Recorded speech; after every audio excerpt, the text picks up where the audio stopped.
What's going on, everybody? Welcome back to another episode of Let's Talk About Movie News Live, recorded.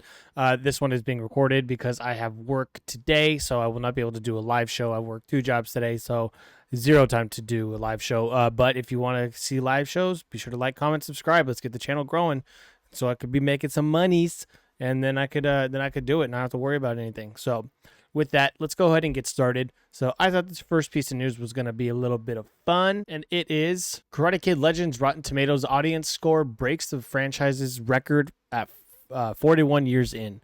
So with Karate Kid Legends now in theaters, the latest installment has already broken a Rotten Tomatoes record, coming in the wake of the TV spinoff Cobra Kai's finale. The movie serves to bridge the gap between the small screen and the silver screen for the franchise.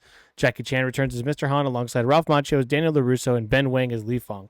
Legends marks the first Karate Kid movie in 15 years, and it has a budget of $45 million. So I think this will actually pass its budget. The audience seems to like it quite a bit, and I did too. I gave it like a solid 7.5, maybe even a 7.8. While Karate Kid Legends received an average tomato meter score of 57 on the review aggregator Rotten Tomatoes, audiences have been far more favorable. Based over 500 audience ratings, the movie has already earned an 88% popcorn meter score, which is the highest total in the movie's franchise history. In comparison to the tomato meter, audiences are enjoying the movie more than critics. It has also earned an A- cinema score. Wow, that is very high. The Phoenician Scheme, the Paul Wes Anderson movie, got like a C- or something crazy like that, which is another impressive accomplishment that indicates the audience's satisfaction. With the popcorn meter score, what the popcorn meter score means for Karate Kid Legends.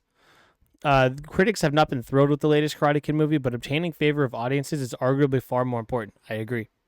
While critics argued that the new installment is forgettable, predictable, and unoriginal, moviegoers appreciated the return to the franchise's original roots. I feel like that too, and they kind of added on it as well.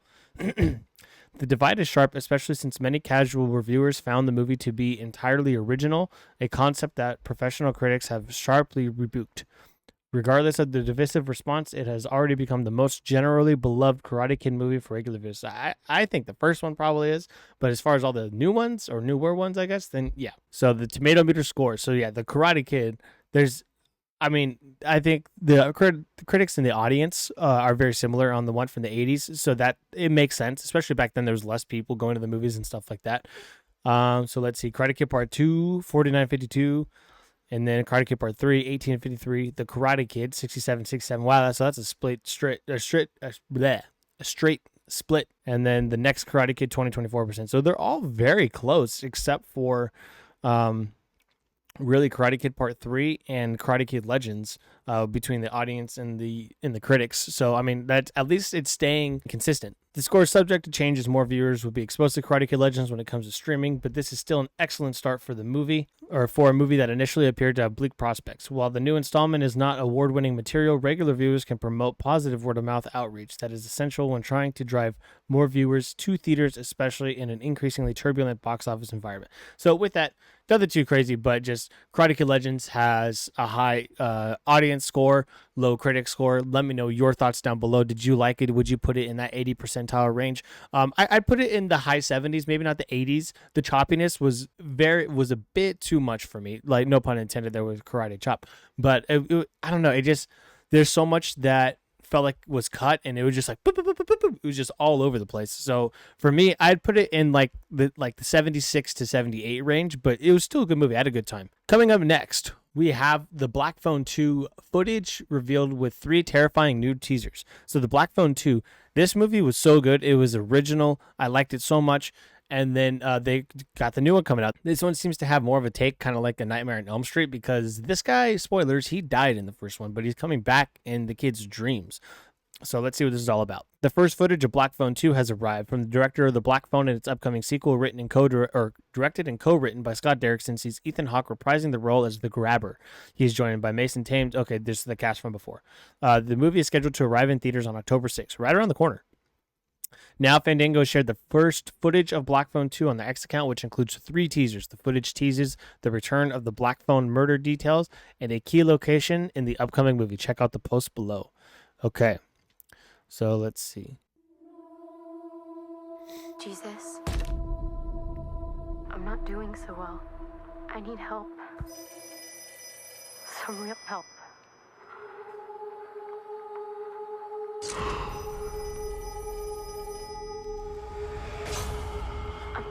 scared he's gonna kill me.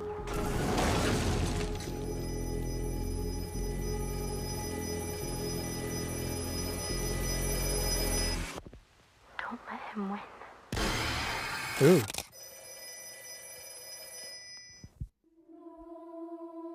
All right. Jesus. So then let's see what this other one was. It's just a picture of them. It's kind of a really dark picture. It's hard to see. But all right, that was the first teaser. Let's see. Is there another one? The smallest missing boy who's running for his life. And the tallest kid was killed in the woods. The third boy wore a denim jacket. He was all burnt up. This place. This is where it happened. Ooh. Is that in the last one? Jeez. Okay. And then, the third one. All right, let's see. I like this. It's kind of like how many times the phone rings.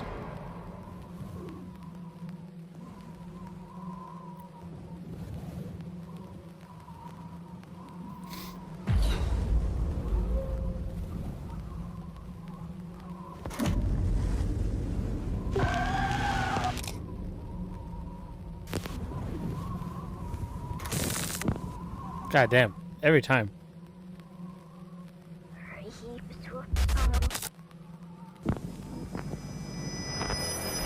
Oh! We're going to die out here. Damn, it's creepy. Okay. So let me know down below what you think of those teasers. Man, I think that looks creepy. I think it looks creepier than the first one. That's crazy. So let me know down below if you've seen the first one. Do you like the first one? If you haven't seen the first one, are you going to watch the first one to go see the second one? Or are you just going to see the second one? Or do you not like horror? You're not going to see it at all? I think it looks pretty good. I think it looks pretty scary. I think it'll be a fun movie to see at the drive-in when it's all dark at night. Ooh, and it's going to start getting chilly around October again. Sheesh. All right. With that, moving on now. Once Upon a Time in Hollywood sequel adds The Crown and Ocean's 11 stars. So is the original cast coming back? Let's find out. Netflix's Once Upon a Time in Hollywood sequel. So it's a Netflix original. Oh, or not original, but Netflix-based movie. Has added 2 prominent stars to its cast. Brad Pitt is already confirmed to be reprising his role of Cliff Booth in the David Fincher directed film, so it will not be a Quentin Tarantino movie. This is a franchise now, and it's going to be taken over by David Fincher, which will serve as the follow-up to the adventures of the fan-favorite Quentin Tarantino character.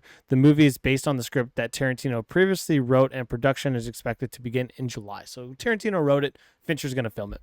He probably will rewrite it too. According to The Hollywood Reporter, Elizabeth Debicki and Scott Caan have now joined the cast as well. Both Debicki and Caan's roles remain under wraps. There are reportedly 2 key female roles, with one character running a bar and a mud wrestling establishment and the other being a trophy wife, but it is unconfirmed if Debicki will be playing either of these characters. Caan's involvement marks a reunion with Pitt as the two of them start an Ocean's 11 movie trilogy together. So with that, do you know these actors and actresses? Are you excited to see Once Upon a Time in Hollywood 2? I don't really think it needs a sequel, but David Fincher is a really good filmmaker. So I'll be interested to see it. I don't think his last movie for Netflix did all that good. I think it was the Michael Fassbender movie, and it wasn't all that great if I remember. But who knows? This movie could be a lot of fun. I like the first one. I didn't like it when I first saw it, and then I saw it. I did like my research about the time frame it took place in, and then I liked it after seeing it, and I love it now. So let me know down below what you think about Once Upon a Time in Hollywood 2. Moving on, Tim Miller hopes to direct an X-Men movie. It's Marvel's Secret Weapon. So Tim Miller is the guy that directed Deadpool 1, and he wants to get back into doing feature films. I think his last one that he did was Terminator Dark Fate. I think that was the last movie that he did. And let's see what the article says. It's been nearly 10 years since Tim Miller stood on stage at the San Diego Comic-Con and revealed the first trailer for Deadpool, which had fans begging filmmakers to play it a second time and kicked off a hugely successful franchise. Now, the director, who has kept busy making 2 acclaimed adult animated series, Netflix's Love, Death, and Robots, and Prime Video's Secret Level, I didn't know that, that's cool, is ready to return to the superhero arena. While discussing the new season of his Netflix series, The Hollywood Reporter asked Miller about what he would do to help revive superhero game on this anniversary of Deadpool shaking up the genre. I think that the Marvel has the secret weapon that they haven't been able to unveil yet, which is the whole X-Men universe, which is what got me into comics, Miller said. The X-Men are my favorite characters. I wrote Kevin Feige, I'm like, if there was ever anything that you would let me do in the Marvel universe, please, the X-Men would be it. I had an X-Men movie in development at Fox when the merger happened, which would have been awesome. It was based on X-Men 143, which was Home Alone meets Alien. Oh, what the heck? Covering his bases a bit, Miller adds, but if DC ever gets around to doing The Authority, that's my favorite comic ever. It's the Justice League if they killed people. I think there's a lot of room left in the genre, a lot of different stories to tell. Dang, give them both, man. Screw it. Deadpool was a lot of fun. Some of his other movies are like, but if he's got a good script, I think he could do it. Miller notes that he was a big fan of the recently released Marvel effort Thunderbolts, which received strong reviews, though struggled a bit at the box office. I thought Thunderbolts was an excellent film, he says. Florence Pugh was amazing. All the other actors did an amazing job, and the action was good and grounded. Overall, the movie was thematically consistent. You kind of forget how much that matters when everything ties together in a way that feels super satisfying. The film's director Jake Schreier is in talks to direct Marvel's first, though surely not only, X-Men effort. Asked if he feels he gets enough credit nowadays for launching the Deadpool franchise, after launching Deadpool, a franchise which last year had the blockbuster's third entry, Deadpool and Wolverine, Miller says he does. I'm keenly aware that I've gotten more than my fair share of credit for everything, Miller says. I got to be the luckiest nerd in the planet. I have nothing to complain about, and Ryan Reynolds fucking crushed it. I didn't expect to have my own studio. I didn't expect to do a feature, much less one that would be as successful as Deadpool or make Terminator Dark Fate. Even though Dark Fate wasn't financially successful at the time, it's in the black now. And then to be able to do Love, Death, and Robots, which is probably my achievement I'm most of. Probably meant to say most proud of. Also, I'm old, but I'm not done yet. So that sounds exciting. He seems very passionate about it, and it seems like he's learned from his mistakes from his movies that haven't done that well, and also learned from TV stuff on Netflix. So maybe he could do like a Marvel Spotlight, like rated R X-Men series for Disney Plus. That could be a lot of fun too. So let me know what you think down below. Would you like to see Tim Miller, director of Deadpool, do an X-Men movie? I would. I think it'd be good. Moving on from that now, we have a Star Wars story. Mark Hamill reveals he doesn't want to play Luke Skywalker and wants to move on. Okay, so first off, he said this and then he came back and did it for Mandalorian. So what's the truth? Let's see what he says. Mark Hamill has addressed the possibility of his Star Wars return, confirming that he's finished his run and believes the franchise should move on. The heroes of the Star Wars original trilogy may have seen their stories end in the sequel trilogy, but the franchise as a whole loves to hop around the timeline, meaning they can return. Mark Hamill, for example, twice now has reprised the role of Luke Skywalker. Many viewers hope he'll return again in the upcoming Star Wars movie, The Mandalorian and Grogu, but that seems unlikely. Speaking to comicbook.com, Hamill conceded he never expected Star Wars to define his career like this, but he thinks that his run is over. I'm so grateful to George Lucas for letting me be a part of that back in the day, the humble days when George called Star Wars the most expensive low-budget movie ever made. We never expected it to become a permanent franchise and a part of pop culture like that. But my deal is, I had my time. I'm appreciative of that, but I think they should focus on the future and all the new characters. I am one of the people that disagrees. I understand focusing on new characters at different times, but also the Skywalkers, unless it's before, these Skywalkers are Star Wars. That's just how I think. Obviously it's not, but that's how I think. I would like to see the lineage of the Skywalkers go on and on and on and on and do new characters that way, as long as the Skywalkers are centered around it. The real Skywalkers, not the fucking fake ones. Anyways, let's keep going. Hamill couldn't resist cracking a joke about Luke Skywalker's death in Star Wars The Last Jedi. Terrible movie. And by the way, when I disappeared in The Last Jedi, I left my robes behind, and there's no way I'm going to appear as a naked Force Ghost. Well, you already did appear as a Force Ghost in The Rise of Skywalker, bro. What they should have done is just bring him back from the dead. But whatever. Mark Hamill really does want to move on as Luke Skywalker. He believes he's passed on the torch. This isn't the first time Hamill indicated that he believes his Star Wars story is over. The very fact he's repeating the point, he really does seem to underline it. Hamill isn't just making PR statements to misdirect fans. Rather, he wants audiences to understand that his relationship with Star Wars has come to an end. He believes the time has come to pass the torch. Bullshit. Hayden Christensen's coming back as Anakin. Ewan McGregor keeps coming back as Obi-Wan. Liam Neeson even came back as Qui-Gon. Ray Parker didn't really come back as Darth Maul except for the one scene, but Sam Witwer, who does the voice, is coming back as Darth Maul. It's such a bogus take, and it's so annoying. Like, no, you can come back as Luke Skywalker, and you could deal with it. This doesn't necessarily mean Luke Skywalker's story should be over, of course. We recently learned that Hamill himself believes Sebastian Stan could play Luke, a popular fan cast that would allow the Jedi Master to appear in Mandoverse movies and TV shows. They could. They just have to do the AI voice to kind of match the pitch of Luke. but they could do it. Lucasfilm has traditionally been averse to recasting. Lucasfilm boss Kathleen Kennedy routinely blames recast for the poor box office performance of Solo, a Star Wars story, but there have been signs that may be beginning to change. No, false. Solo Star Wars story failed at the box office because it came out 4 or 5 months after the disastrous Last Jedi, whereas for some reason the rating on it is high, but almost anybody that talks about it fucking hates that movie. So that's why I did terribly. And also, who the hell wants to see a story about a young Han Solo? We want to see Han Solo in his prime, tearing it up. But I digress. Our take on Mark Hamill's argument. Does he have a point? Star Wars' aversion to recasting has been a bone of contention among the fan base. It is further required that even more expensive deepfake technology, with Lucasfilm digitally placing the reproduction of Hamill's face on that of another actor. There's been something of an uncanny valley effect undermining this, which has been rather distracting. It will be good to see this particular bad habit come to an end. So they had a guy that they used. So the guy that actually like played Luke in The Mandalorian, and then they had Mark Hamill come in and do the same thing and just put his face over it. They could just cast that guy, but I guess not. That said, I don't believe Hamill is entirely right. There's still clearly a lot to be said of Luke Skywalker's story. There's literally 30 years of stories that they could do. I can't imagine Luke sitting out the war with Grand Admiral Thrawn, but Hamill is right. It's time to pass on the torch to Daisy Ridley for new Jedi Order movies. And perhaps anyone who plays a recast Luke Skywalker Star Wars does indeed need to move on. If you're going to move on, then move on 100, 200, 300, 400, 500 years into the future. Don't move on 15 years. That's stupid. And plus, he's a Force ghost. He could come back whenever. They live forever. So I'm not a fan of this take. I think he really didn't like what Disney has done and doesn't want to continue to work with Disney themselves. I don't think this is a Star Wars thing. I think this is a Disney thing. Go ahead, let me know down below what you think about Mark Hamill's comments. Going into our final topic of today, bad news, man. Marvel is skipping out on Hall H at SDCC again. If there's one spot where all the magic happens at San Diego Comic-Con, it is Hall H, seating more than 6,000 people. It has been home to some mega announcements, and one of the most notable of which was just last year when it unveiled that Robert Downey Jr. will be playing Dr. Doom in Avengers Doomsday. Yet Marvel's opting out of doing a panel in Hall H this year, which may not be all that surprising. It comes not long after the news Doomsday would be delayed from May 2026 to December. The fact that the movie is currently filming doesn't make it easy for the cast to fly back to San Diego from London for any panels either. Yes, it does. They literally did it last year for the Fantastic Four. Shut up. So with this, though, man, I'm so sad. I finally got tickets to Comic-Con this year, and I was so excited to maybe see a trailer for Doomsday or see just like clips or see costumes, anything.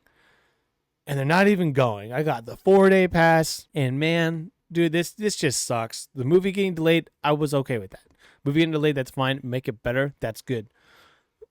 Bowing out of Hall H, bro, come on. Like, I don't know. They're going to have plenty of stuff filmed by then.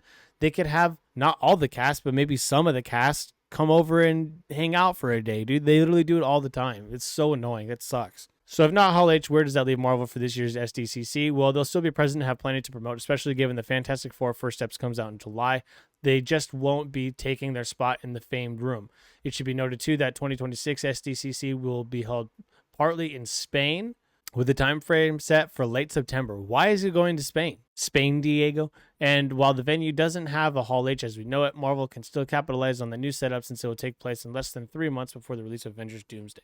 Bro, that's stupid. Why is it going to Spain? This isn't okay. Yeah, nobody cares of the other times that they've dipped out. But so I was kind of hoping, because last year at Comic-Con, it came out the week of Deadpool and Wolverine, and then they showed Deadpool and Wolverine. They brought out the whole cast of Deadpool and Wolverine and showed the movie to Hall H. I was hoping that they would do that for Fantastic Four. So I still have hope that they're going to do that.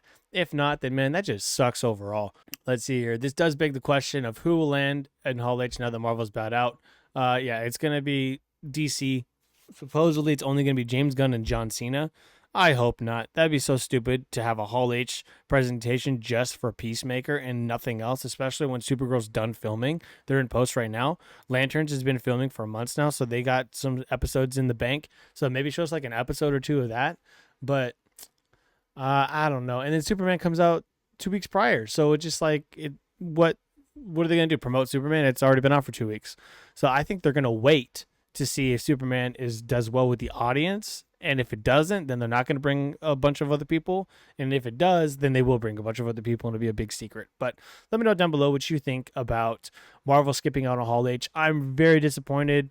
I'm even more disappointed now that I just found out it's going to Spain next year. So I can't even get a chance to get tickets next year for San Diego to see some Avengers stuff. So it is what it is. But hopefully maybe D23 or something, they'll have some cool announcements, I guess. I don't know.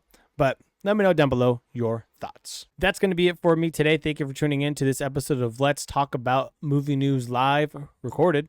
And I will be back with another recorded episode tomorrow. And then I will be doing a live show Wednesday evening. So I will see you then. Thank you for watching. Have a great rest of your day. Peace.